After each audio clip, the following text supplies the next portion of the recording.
Hello, ഇന്ന് നമ്മൾ discuss ചെയ്യുന്നത് ഡൈവേഴ്സിറ്റി എന്നൊരു ടോപ്പിക്കാണ്. എക്സാമിന് ചോദിച്ചിട്ടുള്ള റെലവെന്റ് ആയിട്ടുള്ള ഒരു കണ്ടന്റ് ആണ്.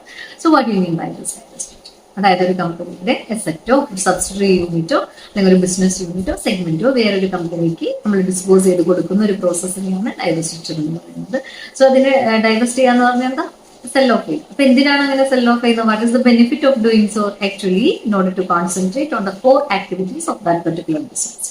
ഈ കോർ ആക്ടിവിറ്റീസിലേക്ക് കോൺസെൻട്രേറ്റ് ചെയ്യുന്നതിന് വേണ്ടി അല്ലെങ്കിൽ അതിലേക്ക് കൂടുതൽ ഫോക്കസ് ചെയ്യുന്നതിന് വേണ്ടി നമ്മൾ അൺപ്രോഫിറ്റബിൾ ആയിട്ടുള്ള വേറെ ആക്ടിവിറ്റീസ് അല്ലെങ്കിൽ ഒരു സെഗ്മെന്റ് നമ്മൾ സെൽ ഓഫ് ചെയ്യും. ഓക്കെ, സോ അങ്ങനെ ചെയ്യുമ്പോൾ എന്താ ബെനിഫിറ്റ് ഉണ്ടാവുക? Definitely there will be an improvement in the profitability, definitely there will be an improvement in the productivity, right? ഇനി അത് മാത്രമല്ല, ലോസ് റിഡക്ഷനും നമുക്ക് സാധിക്കും. അതായത് ഇപ്പൊ നമ്മൾ ഒരു അൺപ്രോഫിറ്റബിൾ ആയിട്ടുള്ള ബിസിനസ് സെൽ ഓഫ് ചെയ്യുമ്പോൾ will get cash inflows, there will be cash inflows, right? So we can use that cash inflows or investing in another asset or another activity.